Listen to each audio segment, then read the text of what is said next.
भाग्यशाली होते हैं वो जिन्हें संतों का संग मिलता है, क्योंकि संत ईश्वर का सगुण रूप होते हैं।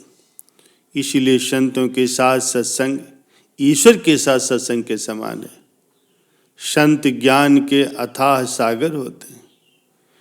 इसलिए यदि कोई उनके पास सीखने की वृत्ति से जाता है या संत स्वयं कृपा करके उसके पास जाते हैं तो उसे लाभ अवश्य होता है। प्यारे सज्जनों, संतों का समागम और उनका सत्संग बहुत ही दुर्लभ होता, क्योंकि भाग्यशाली लोगों को ही उनका सत्संग, उनके संग का सौभाग्य मिलता है। प्यारे सज्जनों, एक वेश्या थी जो शहर के केंद्र के एक बाजार में रहा करती थी। वह अक्सर व्यभिचार और अन्य कई तरह के पाप किया करती थी। पुरुष उसकी सुंदरता और यौवन से मंत्रमुग्ध रहते थे। हर शाम उसका घर मोमबत्तियों से जगमगाता था। वो सभी प्रकार के गहने और सुंदर पोशाकें पहने रहती थी। एक दिन एक साधु हाथ में एक तोता लेकर के उसके घर आया। ऐसा कहा जाता है कि संत कभी कभार ही शहर में आते थे। वे हमेशा शहर से बाहर बनी अपनी झोपड़ी में रहा करते थे। एक रात भारी बारिश हुई और संत ने देखा कि उनका तोता मरने वाला है। वो उस पक्षी से बहुत प्यार करते थे, क्योंकि वो लगातार प्रभु नाम का जाप करता था। उसने तोते की हालत देखी तो पिंजरा उठाया, शहर की ओर चल दिए। संत के पास कुछ कपड़े और अन्य सामान था। वो चलते रहे, लेकिन काफी दूर तक उन्हें कोई आसरा न दिखा। रात हो चुकी थी और हर कोई अपने घरों में दरवाजे और खिड़कियां बंद करके सो रहा था। वो संत आशा खोने लगे। तभी उनको उस गणिका का घर दिखाई दिया। वो उस घर में पहुंचे तो देखा कि मोमबत्तियां जल रही, दरवाजे खुले हैं। राम राम कह करके वो अंदर गए। गणिका ने देखा तो खुश हो गई। उसने सोचा, तूफानी बारिश के बावजूद ये ग्राहक मेरे दरवाजे पर आया है। उसने कहा, आओ मेरे प्रिय, मैं आपका ही इंतजार कर रही थी। ये बातें सुन करके गणिका के कपड़े पहनने के तरीकों को देख करके संत आश्चर्यचकित रह गए। उन्होंने कहा, पुत्री, बाहर वर्षा हो रही है, मेरी झोपड़ी नष्ट हो गई। मैं अपने तोते के साथ आश्रय लेने आया हूं। बेटी शब्द सुनते ही गणिका कांप उठी। उसने खुद को संभाला और आखिरकार कहा, क्या आप रात रुकना चाहते हैं? संत ने उत्तर दिया, हाँ बेटी, मैं रात रुकना चाहता हूँ। आत्मा परमात्मा का अंश है और शरीर आत्मा का घर है। शरीर की देखभाल व्यक्ति को धर्म के मार्ग पर चलने की अनुमति देती। मेरी बेटी, भगवान ने तुम्हें हर तरह के सुख साधन दिए। मेरा मानना है कि आप हर समय भगवान को याद करती रहती हो। संत का हृदय शुद्ध था, लेकिन उस वैश्या का, जिसका असली नाम चंद्रमणि था, संत की बातें सुन करके कांप रही थी, क्योंकि वो पापिन थी। उसने डरते हुए पूछा, क्या आप कोई साधु? संत ने कहा, मैं साधु। मेरे मालिक ने मुझे साधु बनाया और प्रभु नाम जपने का काम दिया है। मेरा स्वामी वो है जो पूरी सृष्टि का करता है और दाता है। गणिका ने सोचा, आज से पहले मेरे घर में कभी भी कोई अच्छा आदमी नहीं आया था। इस घर में आज तक किसी ऐसे आदमी ने कभी कदम ही नहीं रखा जो मुझे पाप करने से रोके। दुष्ट मन वाले दूसरे दुष्ट मन वाले को पाप करने के लिए प्रेरित करते। वह इसके लिए बहुत आभारी थी। उसने कहा, आप एक संत हैं, भगवान के प्रिय हैं, अंदर आइए और अपने गीले कपड़े उतारिए, कुछ सूखे कपड़े पहन लीजिए। किसी संत की सेवा करने का ये मेरा पहला अवसर है। क्या पता मुझे ये मौका फिर कभी मिले या न मिले। उसने संत को सूखे कपड़े दिए, कुछ लकड़ियां जलाई और संत और उनके तोते को सूखने दिया और गर्माहट महसूस की। एक बार जब वे गर्म हो गए तो तोते ने फिर से राम नाम जपना शुरू कर दिया। गणिका ने जब ये देखा तो वो बहुत आश्चर्यचकित हुई। उसने संत जी से पूछा, महाराज क्या आप कुछ खाना चाहेंगे? उन्होंने कहा, हाँ मेरी बेटी, मैं भूखा हूँ और ये तोता भी। जैसी भगवान की इच्छा होगी मुझे भोजन मिलेगा। आज नहीं तो कल भगवान की जो भी इच्छा होगी मैं उसका पालन करूँगा। कृपया मेरी भेंट स्वीकार करें। लेकिन मैं एक वैश्य हूँ और यहाँ 12 वर्षों से रह रही हूँ। मैं ही वो हूँ जो मनुष्यों के जीवन में अस्थायी खुशी लाती हूँ।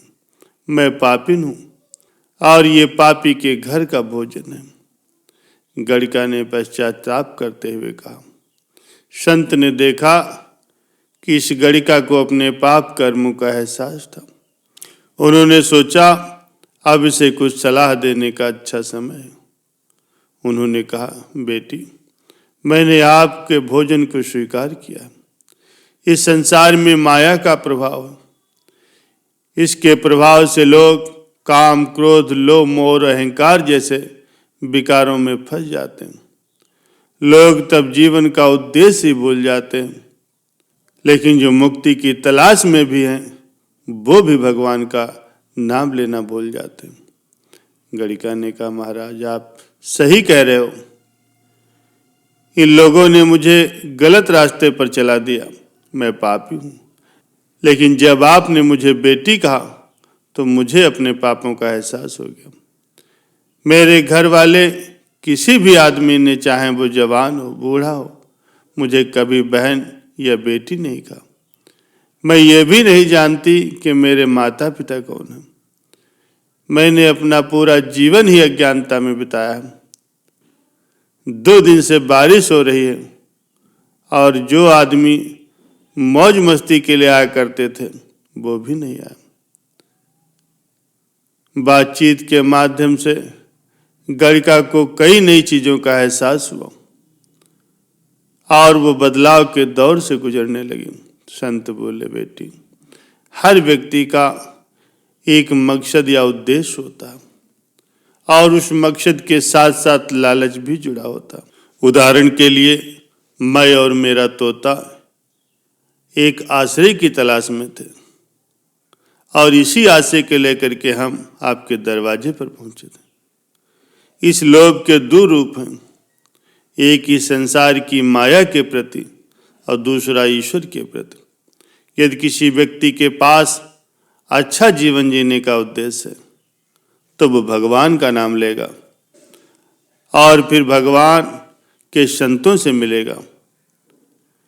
वो समाज की सेवा करेगा, धर्म के मार्ग पर चलेगा और एक धर्मात्मा व्यक्ति के अनुशासन का पालन करेगा।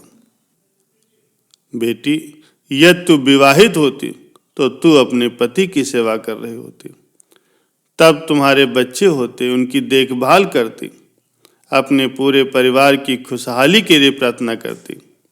सब तुम्हें देवी कहते। इंसान अपने कर्मों से ही पहचाना जाता है, शरीर से नहीं। इसलिए अच्छे कर्म करो। जो कुछ भी हुआ वो अतीत में है। अब से धर्म के मार्ग पर चलो। भगवान जिन्होंने तुम्हें ये जीवन दिया है वो तुम्हारा भी ध्यान रखेंगे। गणिका ने संत की सेवा की, तोते को रोटी खिलाई, फिर उसने संत के पैर छुए। एक संत की संगत ने उसे बेहतर इंसान बना दिया। प्यारे सज्जनों, इसीलिए संत महापुरुष सदैव अच्छी आत्माओं और ईश्वर से जुड़े लोगों की संगत करने के लिए कहते हैं, ताकि वे हमें ईश्वर से जोड़ने में मदद कर सकें। पूरी रात ही उस गणिका और भगवान के प्यारे संत में अध्यात्म और धर्म की चर्चा होती रही। पूरी रात सत्संग होता रहा। अगले दिन जैसे ही सूरज निकला, आकाश उज्जवल हुआ। संत जी जाने के लिए तैयार हुए। गणिका ने अनुरोध किया, हे संत, कृपया मुझे आशीर्वाद दीजिए और मुझे ये तोता दे दीजिए। मैं इससे राम नाम सुनूंगी और तोते को सिखाऊंगी, और ये अच्छा होगा कि आप भी यहाँ कुछ दिन और ठहरे। संत ने कहा, ठीक है मेरी बेटी, जैसी तुम्हारी इच्छा। ये पिंजरा ले लो और तोते की देखभाल करना। मैं अपनी झोपड़ी में वापस लौट रहा हूं। अगर मैं यहाँ रहूंगा तो लोग हमारी बदनामी करेंगे।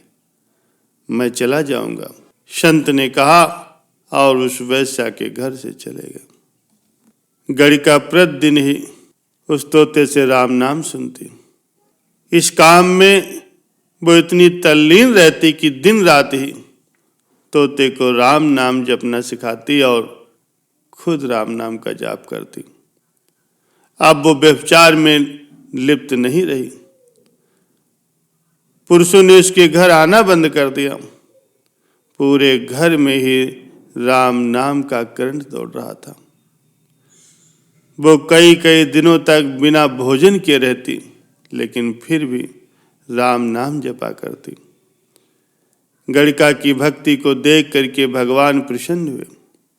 जब गणिका का अंतिम समय आया तो भगवान ने उसके लिए विमान भेजा, जिस पर सवार होकर के गणिका भगवान के परम धाम को प्राप्त हो गई। प्यारे सज्जनों, संतों का समागम और उनका सत्संग बहुत ही दुर्लभ होता, क्योंकि भाग्यशाली लोगों को ही उनका सत्संग, उनके संग का सौभाग्य मिलता है।